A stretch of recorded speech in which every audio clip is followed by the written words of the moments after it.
Hello everybody, welcome to the channel. This is Ruffia Studio Projects. Basically, I'm just going to jump right into it.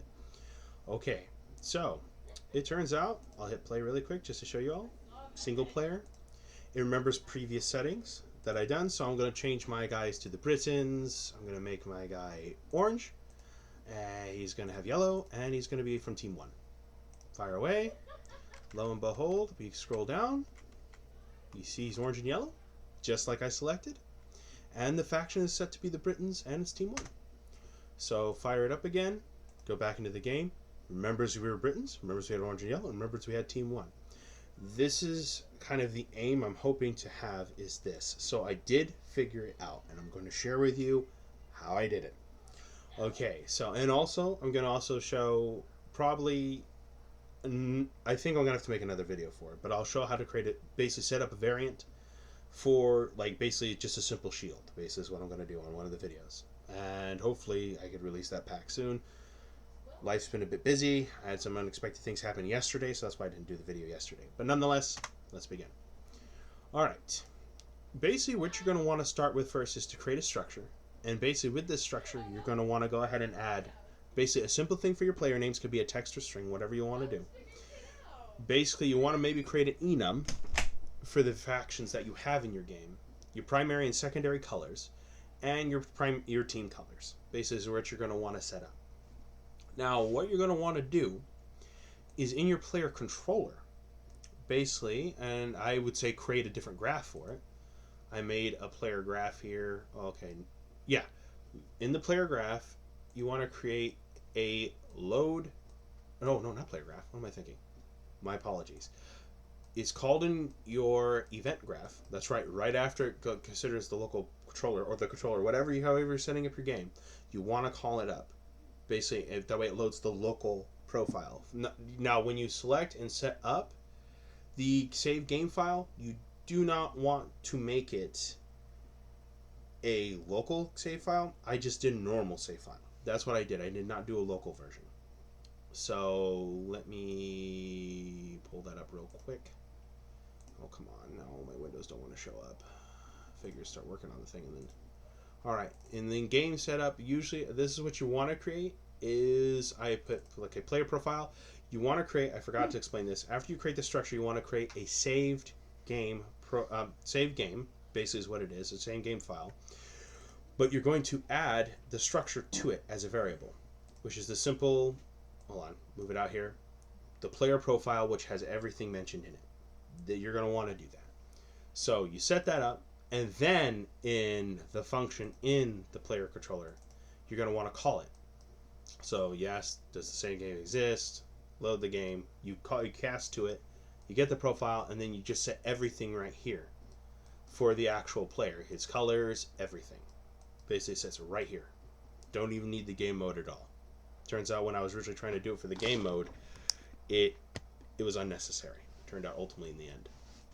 So basically, you just go ahead and go through here. I did some prints to go ahead and show, like, this is for the factions, this is for the team, to kind of know what I'm looking at. So, and to also let me know if it's loaded. So basically, we know it loads, everything's beautiful. So going back, but what I did is I set up basically a player setup bar. This is not set up yet. I got to make it to where you can switch between, like, it's an open position for other players to join, or it's closed for no other players, or AI can fill that spot. Basically, that's what I got to set up in the thing. And then, of course, the name of the player and stuff like that, or the name of the AI, if it's AI that fills the position. This is the factions, basically colors, and then the team number. And so eventually, with that, when it comes to setting up the factions and the team number, I gone ahead and made it to where it is set up to basically call upon the actual enum, basically to become a string. And I received a tip from, hold on, let me get his name here for y'all. That way I can give him credit where credit is due. Okay, there's the page. Let me get the actual form. That way I can share this really quick. Oh gosh, everything is so slow. Everything. Hold on. Okay, this is not the right... Oh my goodness, where is it? Where is it? Where is it? Oh Lord have mercy. Give me one moment. Okay, every none is what he's known as. Every none on Unreal. Basically, yeah, he answered the question originally for me a while back.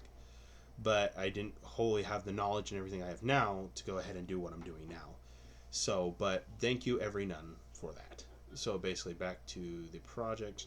I don't need the Lord of the Rings one. I need the project. Okay, here we go. So basically, you set up everything here. It gets the team. Basically, all right. Let me explain. All right, really quick. So basically, you call upon the enum to make a loop of it. Basically, it sets up the options, and eventually we'll go ahead and you take the string, you make an add, basically a map for it, and then eventually add the other one. You create the variable for that, and next thing you know, you can actually use that down here.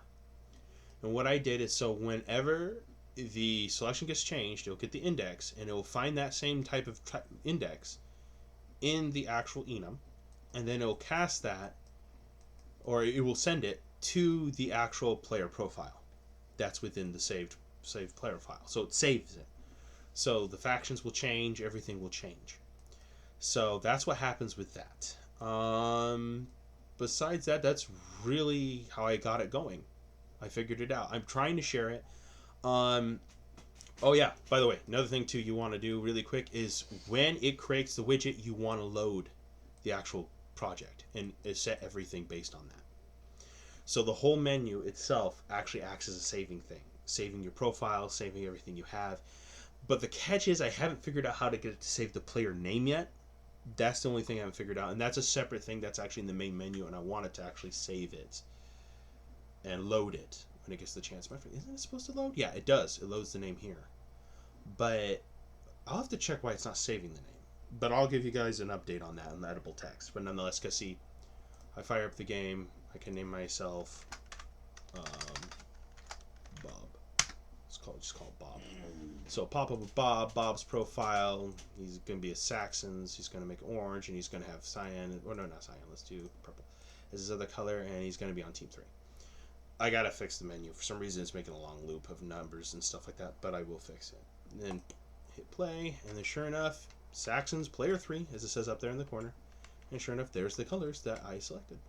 So there you go. And sure enough, with the shields and everything added, it will call upon those parts and fix the colors to become dialed that, which by the way is dynamic material, so I'll have to share that when explaining that. So I'm going to come up with another video. No promises if it'll be tomorrow, because really I got work and stuff like that. I work throughout the week. So I would think possibly next Monday. Basically, I would be able to come up with the video for that. I know I usually post on Tuesdays originally, but I think I'm going to kind of break that mold and just post when I can. So, all right. God bless you all. I hope that you all have a wonderful day. And, yeah, I hope to get some things done. So, like I said, it's been busy. It's been busy the last few days, considering that it's Theophany right now. So, anyone who's Orthodox, basically, on the new calendar, Blessed Theophany. And for those on the old calendar, Merry Christmas Eve and Merry Christmas. And God bless you all, and you have a wonderful day.